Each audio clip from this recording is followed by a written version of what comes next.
Good morning, everybody. Right now it is Monday the 12th, and it is 7:25 in the morning. We just got back home from work a little bit ago. We have to go back in by 5:45 this evening.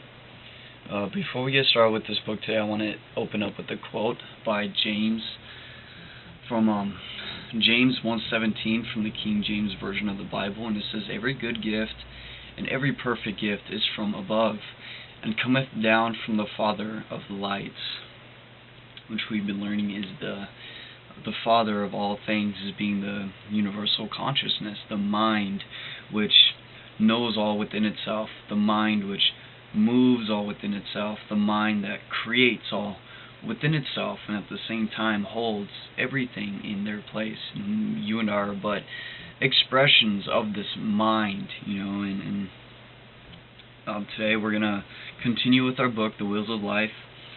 I remember we ended up on the last finishing up the last video because my battery ended up dying, and I had a few things I needed to do, so I just went ahead and just let it from there.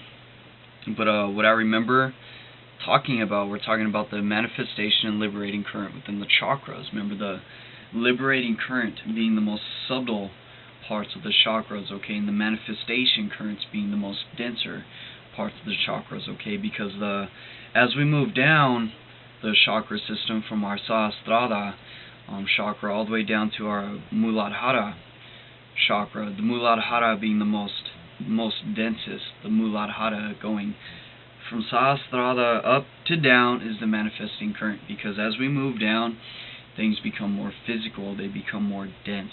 Okay, and the liberating current starts from Muladhara and moves all the way up to Sahasrara. Okay, it starts from a dense state and it moves up to a more subtle energy-like state.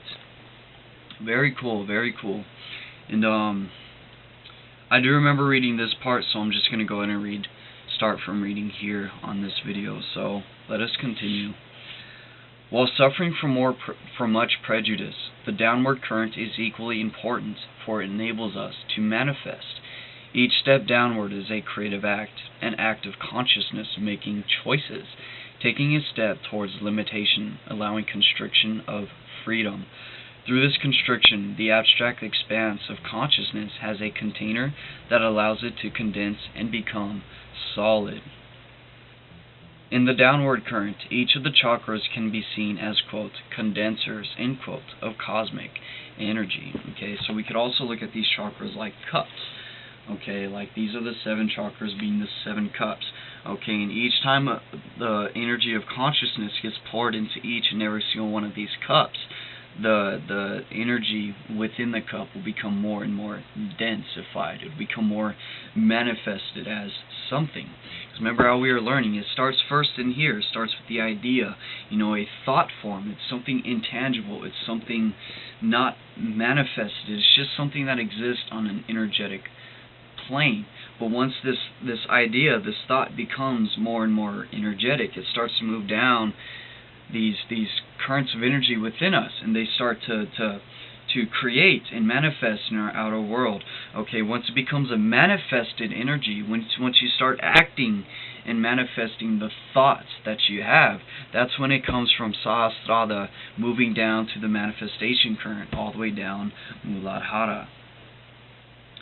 To manifest, we must limit, okay? If you have many things that you're doing, okay, in order to stay focused on one thing, okay, you need to limit other things. Remember, everything requires energy, okay? When you put more energy into something, of course you're going to get something back out of it, okay? And those things that you don't put as much energy into, of course you're not going to get much in return from something as such, okay? This is one thing it's talking about when it comes to limiting your manifestations. In order to manifest, we must limit, okay? We must focus on where we're putting our energies and limit those things that we do put our energies. This requires creating boundaries, being specific, defining structure and form. To write this book, I must have structure in my life and limit my other activities long enough to complete it. To hold a job, raise a child, finish school, or to create anything tangible, we must be willing to accept limitations. The liberating current brings us excitement, energy, and novelty, while the descending current brings peace, grace, and stability. In order for either of these pathways to really be complete, all of the chakras need to be open and active. Liberation without limitation leaves us vague, scattered, and confused.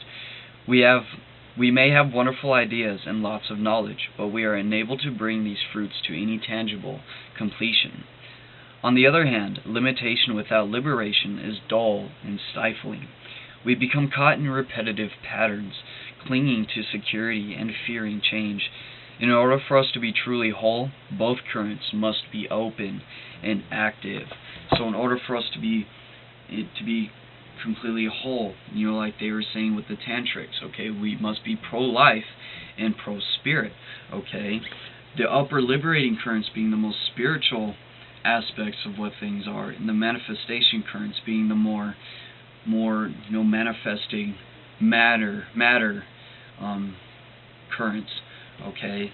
That would be the pro-life, okay, being for both the manifestation part and the liberating part of these currents, okay? Because remember how I was saying, the liberating current deals mainly with thinking and thoughts and ideas, because they're more subtle vibrations, as to where these thoughts become crystallized within ourselves and become part of the manifesting currents. Then we begin to act on those thoughts within our lives. And remember what we've been learning about thoughts and actions this entire time. Okay. So that's the end of that. So let's go ahead and go over this chart. So we have figure 1.10. This is the current of manifestation and the current of liberation. Okay, so this being Sahasrara, okay, our crown chakra, moving all the way down through Ajna, Visuddha, Anahata, Manipura, Svadhisthana, and then Muladhara. Okay, manifesting current, okay, starts from up here, goes all the way down to the bottom. Okay, and then the liberating current starts from the bottom and moves all the way up to the top. Okay, and it says this side is the pull of mind and spirit, while this side moves toward form, density, boundaries, contraction, and individuality. Okay, and as we move down here, this type of the arrow pull of soul and body, while this side moves towards freedom, expansion, abstraction, and universality. Okay, and that freedom pulls up towards mind and spirit. Okay, continuing on. Okay, moving with our next page. So, the chakras may be thought of as chambers in the body where these two forces mix together in different combinations. Each chakra has a different balance of liberation and manifestation.